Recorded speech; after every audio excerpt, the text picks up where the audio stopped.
Hello everyone, welcome back to my channel Nursing is OST. So in the previous video we have discussed about procedures of C-section and मैं description box में link provide कर दूंगी so you can easily check it out.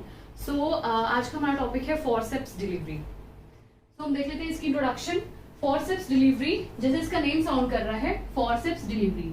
Forceps means यहाँ पर है obstetric forceps. Obstetric forceps का use करते हैं वेजाइनल डिलीवरी में भी कर सकते हैं एंड सी सेक्शन जिसे हम बोलते हैं LSCS जो करंटली यूज होता है LSCS lower segment caesarean section. Lower segment caesarean section and normal vaginal delivery दोनों में ही हम ऑब्स्टेटिक फॉर्सेप्स का यूज करते हैं कुछ कंडीशंस में जो कि हम इंडिकेशंस में स्टडी करेंगे. सो जैसे इसका नेम साउंड कर रहा है फॉर्सेप्स डिलीवरी, डिलीवरी के अंदर फॉर्सेप्स का यूज करना उसे ही हम बोलते हैं forceps delivery.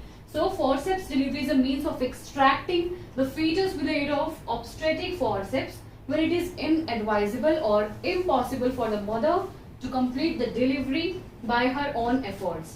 Forceps delivery, obstetric forceps का use जब किया जाता है अगर मदर को इनएडवाइजेबल है कि मदर को एफर्ट नहीं लगाना है, कुछ ऐसी इमरजेंसी कंडीशन अराइज हो गई है जिसमें मदर अपना एफर्ट नहीं लगा सकती है या फिर इम्पॉसिबल है मदर को एफर्ट लगाना पुश करना, तो बेबी को हेड को आउट करने के लिए बेबी के हेड को डिलीवर करने के लिए हम फॉर्सेप्स का यूज करेंगे. ओके, सो हम अब बेसिक 3 ऑब्स्टेटिक फॉर्सेप्स देख लेते हैं which are currently used. Okay, तो first one is long curved forceps, long curved forceps.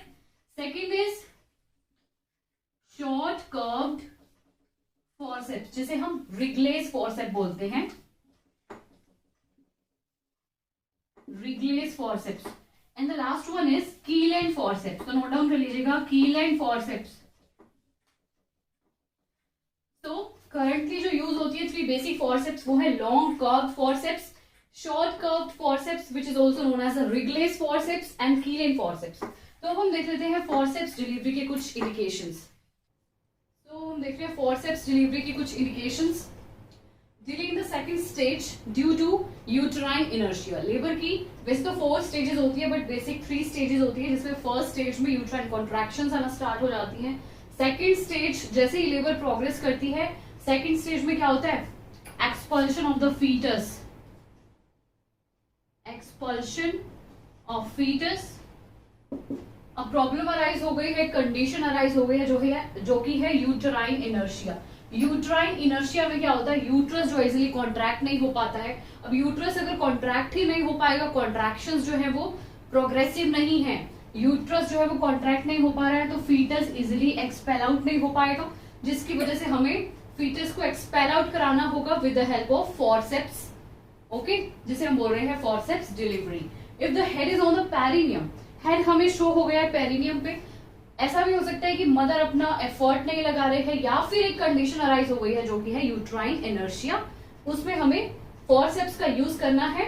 Okay, forceps application decide कर लिया जाता है अगर ये कंडीशन अराइज हो गई है. अब ऐसे ही कुछ इंडिकेशंस देखते हैं. मैटरनल इंडिकेशंस जिसमें फॉर्सेप्स का यूज किया जाएगा. साइकेट्रिक इलनेस है, अगर प्रेग्नेंट वुमेन को कुछ साइकेट्रिक इलनेस है तो उस केस में भी प्रेग्नेंट वुमेन जो है अपना एफर्ट कंप्लीटली नहीं लगा पाएगी. मेटर्नल डिस्ट्रेस है, अगर पेशेंट को ब्रीदिंग डिफिकल्टी हो रही है, टैकीकार्डिया हो गया है तो उस केस में भी मदर अपना एफर्ट कंप्लीटली यूज नहीं कर पाएगी. Pre eclampsia, eclampsia high blood pressure की कंडीशन अराइज हो गई है. प्रेगनेंसी, ड्यूरिंग प्रेगनेंसी अगर ब्लड प्रेशर हाई रहता है उसे हम बोलते हैं प्री एक्लेम्सिया. एंड अगर इस कंडीशन के साथ कोमा या फिर कन्वर्जन पेशेंट को आना स्टार्ट हो जाते हैं उसे बोलते हैं इक्लैम्सिया. इसमें जो ब्लड प्रेशर है वो रहेगा 140 systolic and 140 systolic 90 diastolic mmHg. Okay, इसमें ब्लड प्रेशर रहेगा 140 systolic and 90 diastolic. So vaginal birth after C section, एक सी सेक्शन पहले हो गया है. जो ग्रेविडा है वो है 2, पेशेंट का जो ग्रेविडा है वो है 2. Vaginal birth after C section, C section के बाद मीन्स अगर सेकेंड प्रेगनेंसी है, ग्रेविडा 2 है, उस पर अगर वेजाइनल बर्थ हो रही है तो उसमें हमें फॉर्सेप्स डिलीवरी का यूज करना है. ये है कुछ मैटरनल इंडिकेशंस. अब हम देखते हैं फीटल इंडिकेशंस. देखते हैं fetal indications. Okay, fetal distress है, जो भी बेबी है उसे ब्रीदिंग डिफिकल्टी हो रही है, एस्फिक्सिया हो गया है, ठीक है, तो उस टाइम पे हमें फॉर्सेप्स का यूज करना है, ऑब्स्टेट्रिक फॉर्सेप्स का. रिगलेस फॉरसेप्स है जो बेसिकली यूज की जाती हैं। अगर ब्रीच प्रेजेंटेशन है, वैसे जो आइडियल प्रेजेंटेशन माना जाता है वो है केफेलिक। केफेलिक एक आइडियल प्रेजेंटेशन है, बट अगर ब्रीच प्रेजेंटेशन का केस है, ट्रंक पहले डिलीवर हो गया है, हेड को बाद में डिलीवर होना है, तो हमें फॉरसेप्स का यूज करना होगा।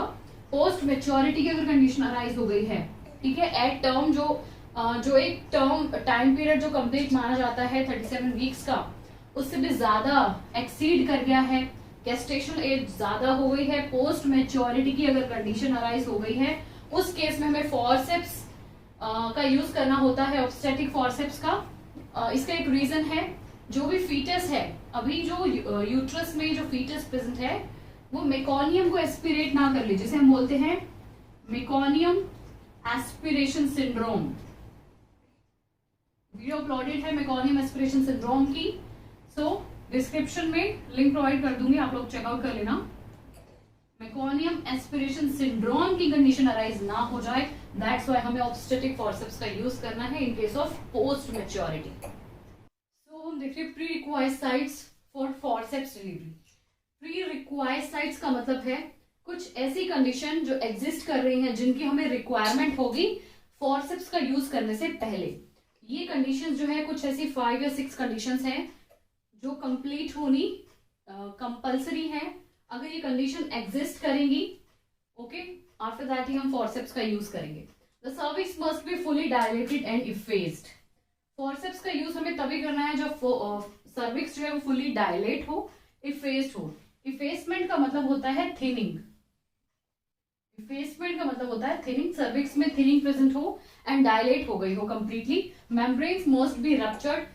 मेम्ब्रेन से यहाँ मीनिंग है एमनियोटिक सैक जो है, जिसमें एमनियोटिक फ्लूइड प्रेजेंट होता है, एमनियोटिक सैक रप्चर हो जाना चाहिए, आफ्टर दैट ही हम फॉरसेप्स का यूज करेंगे। No appreciable cephalopelvic disproportion. तो केफेलोपेल्विक या सिफेलोपेल्विक डिफरेंट प्रोनाउंसिएशंस हैं। केफेलोपेल्विक डिस्प्रोपोर्शन का मतलब है कि जो फीटस का हेड है वो मदर के पेल्विस में एंगेज नहीं हो पा रहा है। पेल्विस बहुत सी टाइप्स की होती है, आपने स्टडी की होगी, गायनाकॉइड, एंड्रॉइड, एंथ्रोपॉइड पेल्विस। तो अगर एंड्रॉइड पेल्विस है, जिसे हम मेल पेल्विस बोलते हैं, उसमें भी क्या होगा, जो बेबी का हेड है वो एंगेज नहीं हो पाएगा। सो अगर सिफेलोपेल्विक डिस्प्रोपोर्शन है, उस केस में भी हमें फॉरसेप्स का यूज करना है। अगर केफेलोपेल्विक डिस्प्रोपोर्शन है, उस केस में हमें नहीं करना है। The bladder must be emptied. Bladder जो है वो एम्प्टी होना चाहिए completely.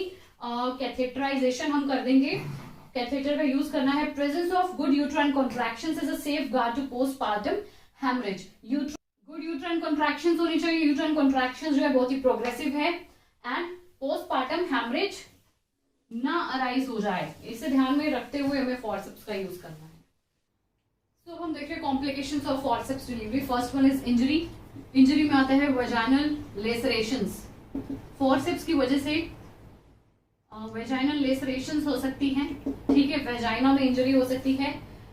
Second one is cervical tear. PPH, P stands for post, P stands for partum, H stands for hemorrhage. So PPH means postpartum hemorrhage. Postpartum hemorrhage कब arise होगी? अगर uterus में क्या है, अटोनिसिटी प्रेजेंट है, यूट्रस अपनी टोन में नहीं है, यूट्राइन